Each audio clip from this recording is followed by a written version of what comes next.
This is the Garden of Courage at my local cancer center, where there's different colored ribbons. They're just kind of starting at this season. Anyway, you know, like how cancer patients that are going through chemo get to ring the bell when they're done.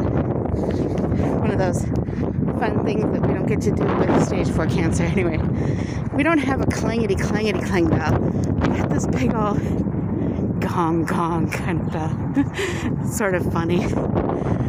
Anyway, I just wanted to show you that. Okay. Real quick, I had a bone density scan test this week, today. And this is the machine. They have you lay on the bed, and then there's like this little arm that comes up and over it. This reminds me of Star Trek so much. And it just goes zoop, zoop, and you're done. This whole thing probably took about 20 minutes. There's no injections, didn't have to be poked. This is one of my favorite tests. Unfortunately, it only happens about once every other year or so.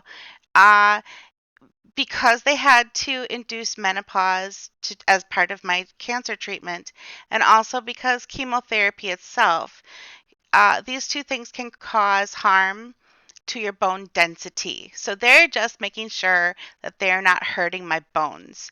And that's all this test is for. Real quick, in and out, not a big deal. Like I said, I wish they were all this easy. So I just wanted to show that to you. And that's that. I kind of want to do a little bit of a video about bravery and courage, and just have a seat here. Just kind of if you're not afraid, you don't need courage. You don't need to be brave. And if you're if you are afraid, I think courage is one of the options in fear management. I used to say this thing back when I was in high school. Hearing the truth is like eating watermelon. Sometimes we choke on the seeds.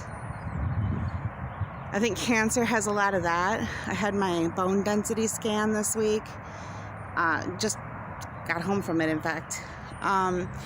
But yeah, that Garden of Courage, I didn't want to, there are some people standing around, so I didn't really want to talk about it too much right there, but they got all these little ribbons throughout the garden for different kinds of cancer. Ribbons I didn't even know existed. So, okay. But we never get to ring that bell, and that's a huge bell standing out there. And I've seen a few people hear that bell go off because it sounds like there's a funeral. It's gong. It's not like the happy little clickety clink that you get when in a lot of cancer places when people are done doing cancer. Anyway, I'm not sure. I mean, I think it's probably a very positive thing. Taking out my braid. I think it's probably a really positive thing for people who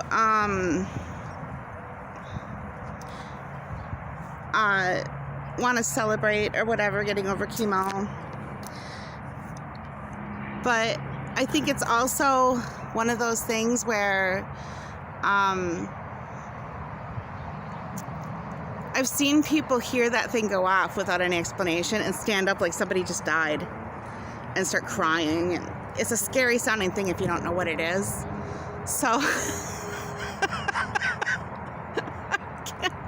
our cancer center is kind of a messed up garden of courage, but I like the sentiment of a garden of courage, a place where we grow courage.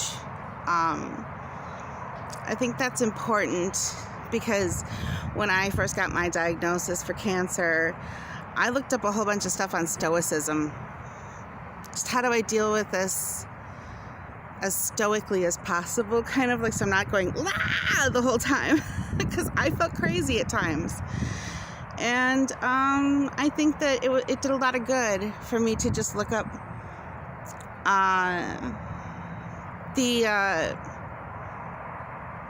what to do with these emotions, and how to just kind of carry on and try not to make it huge. It was huge, but just not make it bigger, I guess. But courage means that you're afraid, and that's not something to be ashamed of, and that's why there are counselors at cancer centers and whatnot. But anxiety is a real thing, and fear management, courage management, or whatever you want to call it, anxiety management.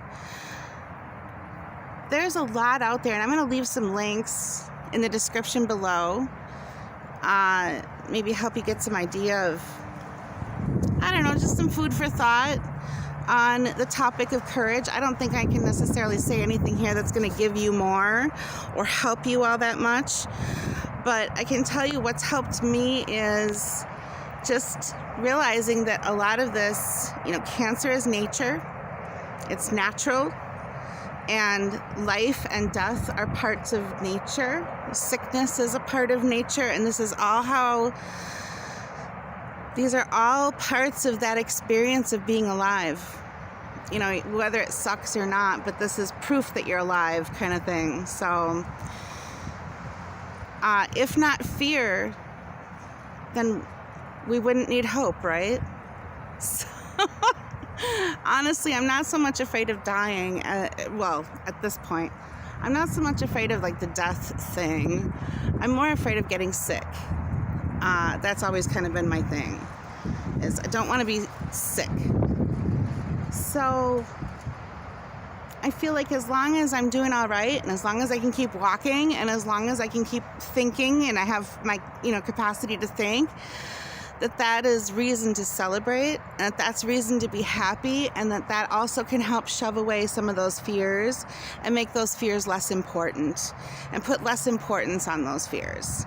It's okay to be concerned, but when the concern overrides day-to-day life and what you have to do to get through your normal living, that can become really hard. So make space for you to calm your mind and come to a place maybe where you can admit, all right, there's some fear here, but to greet that fear with your courage and your bravery, I think that's a really important thing, and that's been a very big part of my cancer journey. So anyway, those are my thoughts for the day, and I know that I can't help anybody out of this particular situation, but please be kind to yourself. That's very important. And while you're being kind to yourself, please try to be kind to others too. Have a great day. Bye.